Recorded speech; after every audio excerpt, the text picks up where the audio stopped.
બધા ભાઈબંધો સારા હોય ને હું સલામ કરું છું, પણ જે કોઈને એવા ભાઈબંધને આગળ બેવો તમને કુસંગત કરાવે, બીજા રસ્તે લઈ જાય અને તમને પાછા ન વાળે તો એને વહેલા મૂકી દીજો. ભાઈબંધ તો એને કહેવાય ખાચી ટકોર કરેગા, તને શોભતું નથી પાછો વળી જાય યાર, એનું નામ ભાઈબંધ. બાકી તમને સરપંચની ચૂંટણી લડવાનું કયો અને ખબર હોય કે આપણા ઘરના 5 મત નથી અને તોય તમને એમ કે બાપા લડી લેવાય અને મોભારાના નળિયા વેસાવી નાખે, આવા ભાઈબંધને ન ભેળા રખાય. એને એટલું તો કેવું જ પડે કે બાપા હમણાં ખવી જાવ, હમણાં આપણો ટાઈમ નથી ચૂંટણી લડવાનો. અને અમુક તો સાલા ચૂંટણી આવે ને બે બાજુથી પાલટી લેતા, બે બાજુથી ફોન કરે, અમારે જમવાનું બાકી છે ક્યારે મોકલાવો છો. એટલે આપણને એમ થાય સાલું આ જમતા પહેલા કાંઈ મહારાષ્ટ્રીય કાર્યક્રમ કરતા હશે. મેં તો અનુભવેલું છે.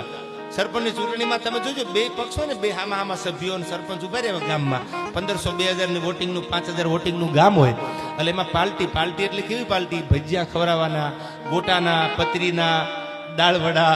સાલું આપણને એમ થાય કે આ ખાવા હાટું જૈનમાં છે, જૈનમાં હાટું ખાય છે. અચ્છા, બે સરપંચને ફોન કરે, માજી સરપંચને ફોન કરે ને ઓલા નવા ઉભા રહીને ફોન કરે. એ કે ઓલામને પાર્ટી આપી દીધી, તમે કીધી દીશો. સાહેબ આવી પાર્ટી લઈને મત આપે એ દેશનું ભાવિ ન નક્કી કરી શકે. દેશનું ભાવિ તો જાગૃત નાગરિક નક્કી કરી શકે. સાહેબ જાગતી આંખે જે માણસ વિચારે એ આ દેશનું ભાવિ. ખરીદ सकते तो हम भी खरीद लेते, हमारी जिंदगी देकर. कुछ लोग ऐसे किस्मत से नहीं, किस्मत से मिलते. એ ભાગથી મળે છે, પૈસાથી બધાય ન મળે.